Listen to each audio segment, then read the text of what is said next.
shot. We are entering crunch season here at DFSArmy.com. Of course, I'm Flex Shane. I'm here to talk about the waiver wire pickups for Week 16, the semifinals of your fantasy football playoffs. Man, if you guys have made it this far, congratulations. It is not easy. It is not easy. If you were one of these lucky teams that had a bye week last week, I mean, that's congratulations, because it was a wild week. There were some definite bad beats.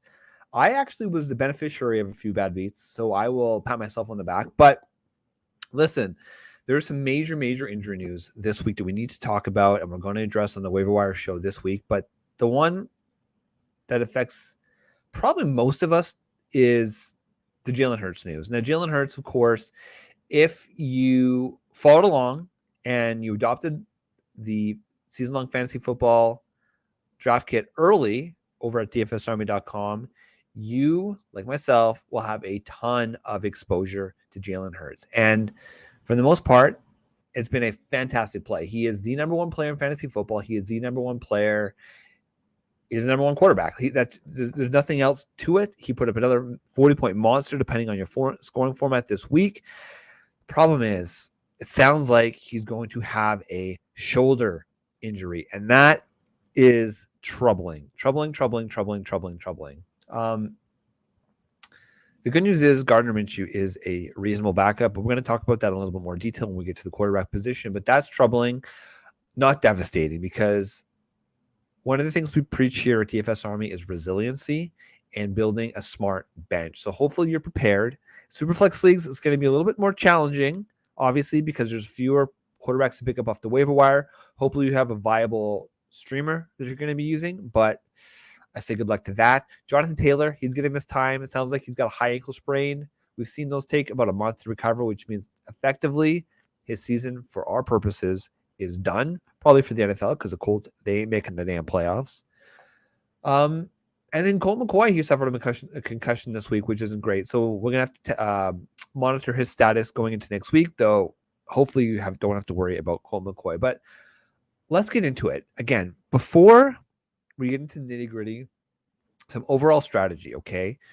All season, we preach upside on your bench, upside on your bench, upside on your bench. At this point, if the player has not hit that you've been riding on your bench, maybe a Nico Collins. Look, I'm going to talk about Nico Collins, but a player like that where, okay, we have potential, didn't quite hit.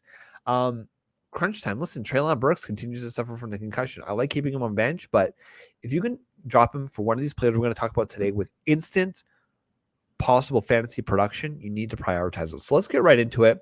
Let's talk about the running back position. Now, at the top of my list here, this one was tough. It was between him, Tyler Algier of the Atlanta Falcons, and Deion Jackson of the Indianapolis Colts.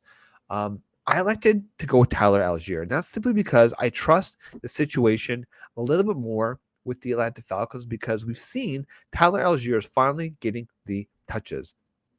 This week, he had a 49% snap share. He rushed the ball for 17 times and had 139 yards. What was impressive is that this week he had 8.18 yards per carry. That's fantastic. That's what you like to see. And here's the thing. Tyler Algier is an absolute bowling ball, okay? The dude has a 31.2 BMI, which even for a running back, that is a high, thick BMI.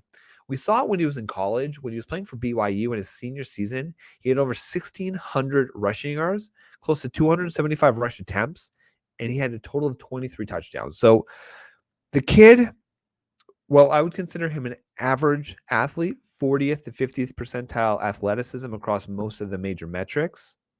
The kid knows how to play football.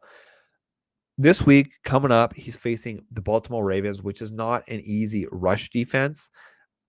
They're, in fact, the third toughest rush defense in the league. So you may not want to consider starting him this week, but the following week, he plays the Arizona Cardinals, and they are a very runnable run defense. So I like the idea of grabbing Tyler Algier. And obviously, he's been splitting time with Cordell Patterson, but the rookie Caleb Huntley ruptures his Achilles. He's going to miss the rest of the season. Well, that was kind of hard to say. That sucks. That's devastating for the poor guy, but it just makes things a little bit more clear in the Atlanta backfield. And with Desmond Ridder, a rookie taking the helm, look, hopefully you guys followed my advice this week and did not start Desmond Ridder. My God, it was an absolute disaster. Same thing with Tyler Huntley. I was suggesting against it unless you were absolutely desperate. So hopefully you had better options. But listen, DFSArmy.com, sign up for a VIP membership, get access to our Discord. You can ask your starts and questions directly to me all throughout the week. We're there to help. Of course, Garrett's in there. G-Thom, Garrett Thomas is in the house. He's answering questions as well, but we're there to help you in Discord. So take advantage of that for our VIP members. Let's move on to Deion Jackson. Now, the reason I elected to not have Deion Jackson as my top waiver wire priority was simply because he is competing for touches with Zach Moss, and Zach Moss actually did out-touch him this week. Jackson only had 13 rush attempts, whereas Zach Moss had 24 rush attempts.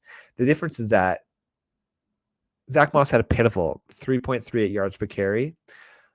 Deion Jackson was not significantly better at 4.23 yards, but in 3 years as a pro, Zach Moss has had one 20-point performance in PPR leagues when called upon.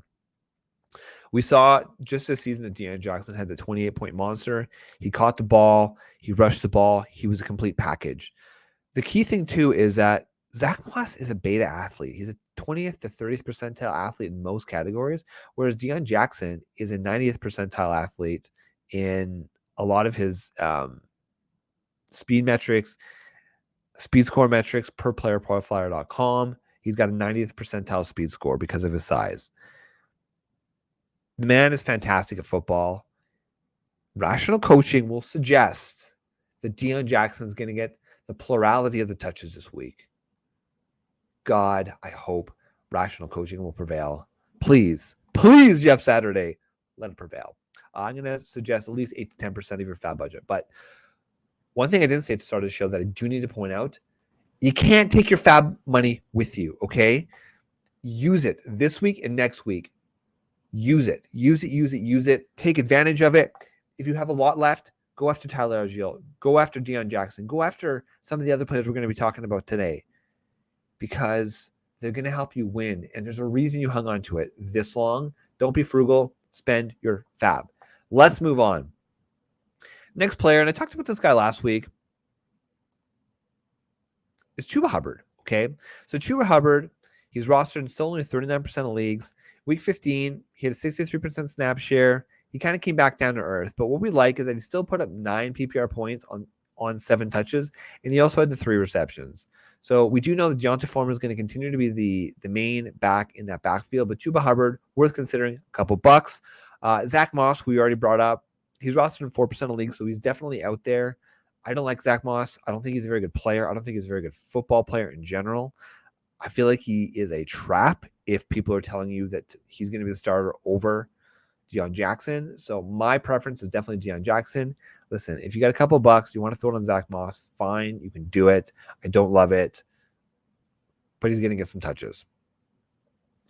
And then it's really just handcuffs at the running back position. Players like Keontae Ingram, players like Jordan Mason. Those are the types of players that you want to have on your bench. Jaylen Warren, for example, who got the touchdown this week. Najee Harris actually had a decent week, but Jaylen Warren had the touchdown.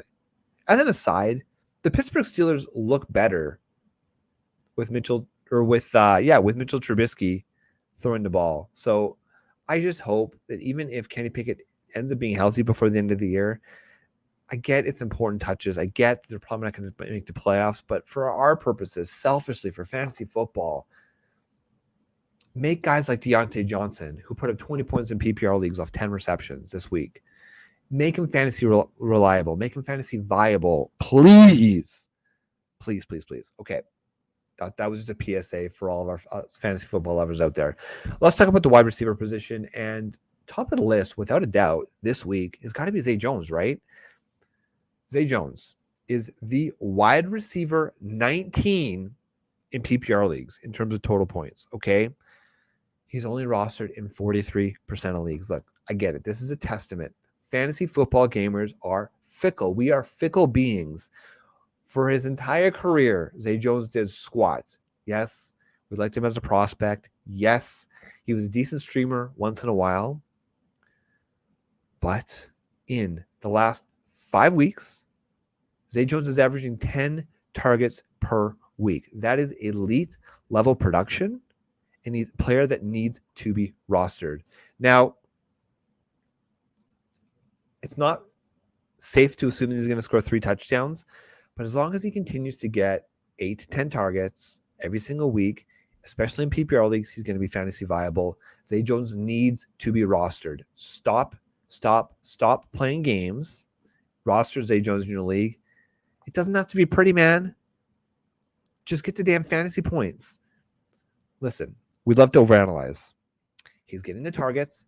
He's producing with those targets. It should be that simple. Let's move on. I'm on tilt. Okay, Jahan Dotson. Did y'all listen to me last week? I don't think you did, because only 35% of leagues actually have Jahan Dotson rostered. And once again, he caught another freaking touchdown. All this kid does is catch freaking touchdowns. He's only rostered in 35% of leagues. I'm going to suggest between 7 to 8% of your fab budget on Jahan Dotson. Got 4 of his 6 targets this week, 105 yards, and a touchdown. He's also getting between a 75 to 85% snap share every single game. Jahan Dotson, the rookie breakout is real. Look, we're going to have a reflection show at the end of the season just to see what we did right and what we did wrong, because that's how you learn. But let me just say, we were pretty high on a lot of these rookies, and yes, it was kind of scary, but a lot of these rookies have hit. When they've been healthy and when they've actually been on the field, they have hit. So Jahan Dotson, one of those rookies, love to see it. Let's move on. Corey Davis of the New York Jets. He's only rostered in 33% of leagues. He was dropped in a bunch of leagues because he missed last week with a concussion. I'm going to suggest 4 to 5% of your fab budget. Finally, we saw Elijah Moore, who we're going to talk about shortly, produce in fantasy football, or at least he was somewhat relevant with Zach Wilson under center. But the idea here is that we would expect Mike White to once again become the starter if he's healthy next week. And I like the fact that Jacksonville, or the fact that the Jets get Jacksonville next week, which is a very, very beatable team. Now, it does kind of hurt Zay Jones, who we just talked about, but we saw that teams can still put up points against the Jets when needed. So definitely go and get Corey Davis. Just don't forget, he left week 14 with the head injury, and the week before that, he had 10 targets. So Corey Davis, wide receiver 2 on that team. Let's talk about KJ Osborne and the Minnesota Vikings. Listen, it's fun. He had a fantastic game. In fact, KJ Osborne had a career game, okay? He had his 81% snap share, but he got 10 of 16 freaking targets. Game high, 157 yards, and a touchdown in a historic comeback win by the Minnesota Vikings against the Indianapolis Colts, which just must suck to be Matt Ryan, man. Largest comeback in Super Bowl history, now the largest comeback in NFL history. Poor guy, man. Matt Ryan deserves better. Matt Ryan, you deserve better. KJ Osborne is still the Justin Jefferson show. We know this. Let's not get ahead of our skis on this one. KJ Osborne is a fine pickup, 3 to 4% of your foul budget. Nico Collins, I'm going to talk about this guy until I'm blue in the face.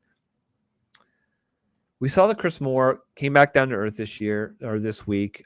Didn't really produce much in fantasy football.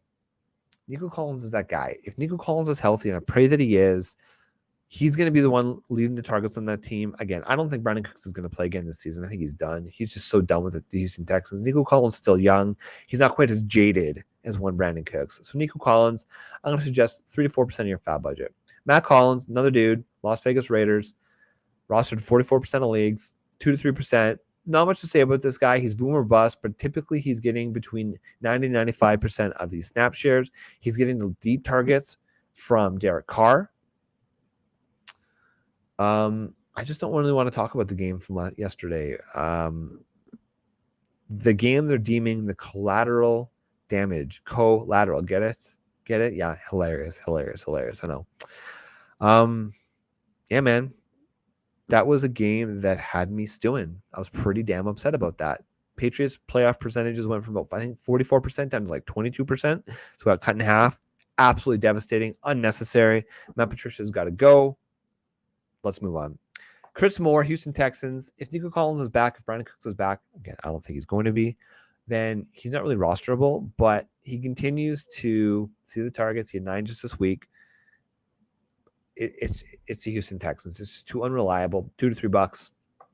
Elijah Moore, we talked about him at length every single week, pretty much. We talk about Elijah Moore. It's only rostered in 30% of leagues. Corey Davis is back. I would say he's almost unplayable, but a couple bucks, 1% to 2%.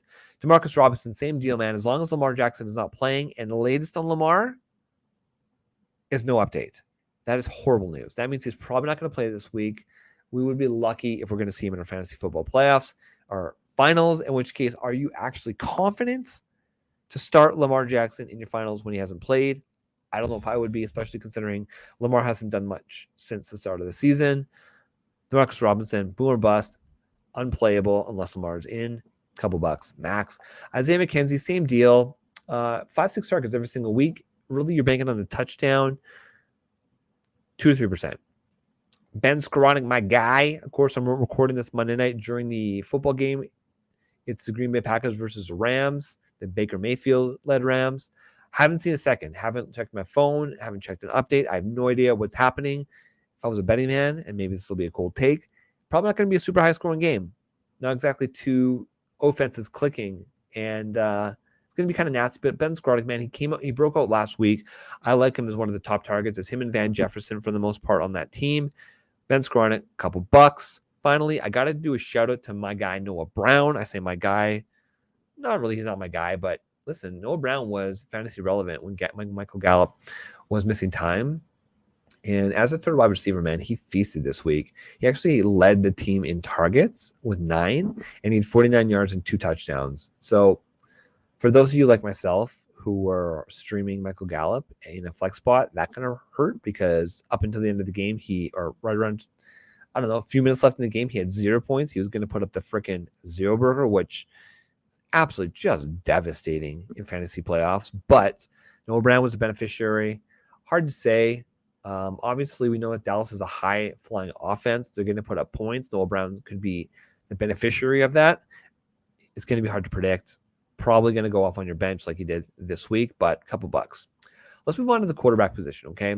Because we already talked about that Jalen Hurts is going to miss time, likely, potentially up to 2 games, which, guess what? When I do the math, carry the 1. Oh, yeah, there's 2 games left in our fantasy playoffs. Just absolutely devastating.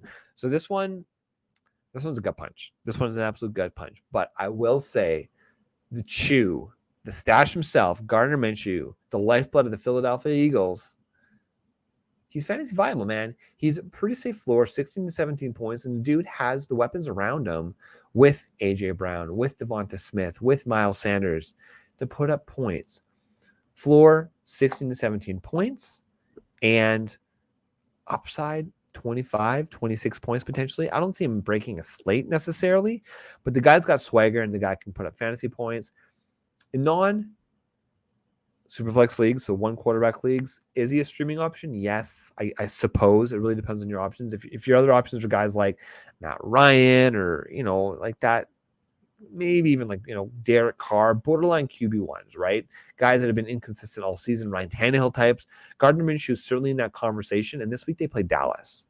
I love that because we know Dallas can put up points. Gardner Minshew, a definite streaming option. I'm going to suggest upwards of, look, in your Superflex leagues, 15%, 10 to 15% in your Superflex leagues, especially if you have Jalen Hurts. You need to secure that backup position. But in standard leagues, you probably don't even need to put anything down, maybe a couple bucks. Let's move on to the tight end position. I really hope you guys listened to me last week. I suppose even a stop clock is right twice a day, but Juwan Johnson, man, I've been touting him the last few weeks. Previous weeks, put up some duds. Put up the zero burger a few weeks back. But again, he rocked 2 touchdowns this week, 67 yards, 6 targets, 4 receptions. Juwan Johnson, as far as streaming tight ends go, he's right up there, man. It's a dog's breakfast in terms of viable streaming tight ends right now in fantasy football. He's only rostered in 15% of leagues, which means in your league, he is probably available. He's worth streaming. Next, Chiggy Okonkwo. Love Chiggy. He led the team in terms of targets this week. Now, or in receptions this week. Now, he only had 4. So take that for what it is. But Chiggy, definitely a viable streaming option. Again, a couple bucks. He's only rostered in 21% of leagues. I prefer Juwan Johnson over Chiggy. I just like the talent a little bit better. He's been more consistent over the last, and there's just a bigger sample of games that we can trust. We know that he's going to be part of that offense. But both are very reasonable streaming options. So that is it for week 16, the semifinals of your fantasy football playoffs. I bid you all good luck because it isn't easy. It's a hell of a ride. And I will say thank you so much for everybody who's tuned in all season to the Waiver Wire Show. Trust me, this is a labor of love. I do this for you, the people, because I love you, the people. So thank you so much for tuning in and getting to know me. We have one more Waiver Wire Show next week for the Fantasy Football Championships, all the marbles. But hey, if you've got questions, hit us up in the DFS Army Discord. Just become a VIP member. If your team's out of the playoffs, that sucks. It really does suck. It's painful, but that's why we have DFS. We've got a lot of great coaches, and our members continue to cash every single week. I say this because I'm a broken damn record, but it's true. I keep saying it because we keep winning. So take it for what it is. And when the football season's over, we still have coaches doing hockey, NBA, MMA, soccer, Junior World Cup. We had people doing soccer. So we're there for you. If you're sports degenerates like we are over at DFS Army, we got you covered. So I'm Flex Chain. Good week in week 6. Good luck in week 16 of your fantasy football playoffs. Peace. Sheesh. Yeah, big time. No, diamonds in my teeth. I got a lot of